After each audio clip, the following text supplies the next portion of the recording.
घन एवं घनमूल। देखिए, जिस तरह से आपने वर्ग और वर्गमूल अगर पढ़ा हो तो उसी तरीके से घन और घनमूल होता है। वर्ग का मतलब होता है किसी भी संख्या का 2 बार उसी से गुणा। जैसे 2 का वर्ग होता है 2 गुणा 2, 3 का वर्ग होता है 3 गुणा 3। इसी तरीके से जब घन की बात आती है तो जहां हम 2 संख्याओं की बात कर रहे थे वहीं हम 3 संख्याओं की बात करने लग जाते हैं। यानी कि वर्ग मतलब 2 का खुद से गुणा, 3 का 3 से गुणा। जब घन आएगा तो 3 का 3 बार गुणा, 2 का भी 3 बार गुणा, 4 का भी अपने आप से 3 बार गुणा। तो घन का मतलब होता है, जैसे आप 4 का घन निकालना चाह रहे हैं तो 4 गुणा 4 गुणा 4, यह आपके पास होता है घन। और जब आप 4 गुणा 4 करते हो तो यह आपके पास होता है वर्ग। सीधी सी बात करें तो जो वर्ग हमारे पास होता है उसको हम लोग किसी भी संख्या की 2 घात कहते हैं, और घन को हम किसी भी संख्या की 3 घात कह सकते हैं। 2 घात का मतलब होता है a गुणा a, और 3 घात का मतलब होता है a गुणा a गुणा a। तो यह हमारे पास होता है घन। अब देखिए, घन बिल्कुल वर्ग की तरीके से इसमें प्रॉपर्टीज होती हैं। हम कुछ संख्याओं के घन यहां पर निकाल कर देखेंगे।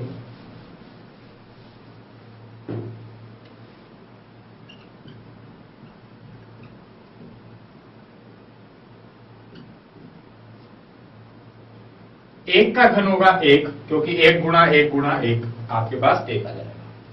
जब आप 2 लिखते हो तो 2 का घन आप करोगे, 2 को 3 बार गुणा करोगे तो 8, 3 का घन आपके पास आएगा 27, 4 का घन आपके पास आएगा 64, 5 का घन आपके पास आ जाएगा 125, 6 का घन आपके पास आ जाएगा 216।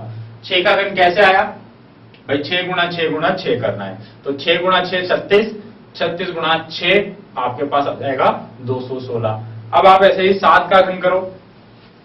7 का घन अगर हम लोग करेंगे तो 7 का घन हमारे पास आएगा 7 गुणा 7 गुणा 7। तो 7 गुणा 7 कितना हो गया? 49। 49 गुणा 7 और करोगे तो आपके पास आ जाएगा 343। देखिए कैसे, 9 7 63 की 3 हासिल लगी 6, 6 7 42, सॉरी 7 चौक 28, 28 और 6, 28 और 6 हमारे पास हो जाएगा 34। तो ये हमारे पास आ गया 343। अभी आप 8 का घन करोगे, 8 का घन करोगे तो आपको करना होगा 8 गुणा 8 गुणा 8, यानी कि 64 गुणा 8, ये होता है 512। 9 का घन करोगे 729, और 10 का घन करोगे तो 1000। यह हमारे पास 1 से लेकर 10 तक की संख्याओं के घन हैं, जो कि हमने कैसे निकाले? उसी संख्या को 3 बार गुणा करके हमने निकाले। अब इसमें भी हम लोग कुछ प्रॉपर्टी देखते हैं। देखो, 2 का घन आया 8, 4 का घन आया 64, और 8 का घन आया 512, 10 का घन आया 1000। तो यहां पर हमें एक बहुत इंपॉर्टेंट बात दिखाई दी, वो ये दिखाई दी कि सम संख्या का घन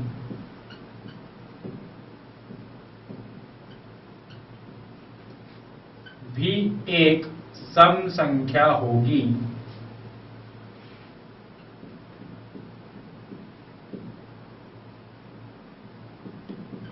इसी तरीके से विषम संख्या का घन एक विषम संख्या होगी। हम लोग देख सकते हैं 3 का घन 27, 7 का घन 343, ये विषम संख्याएं हैं।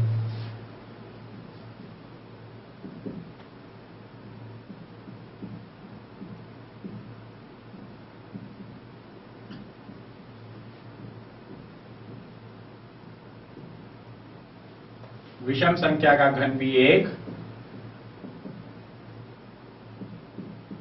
विषम संख्या होगी।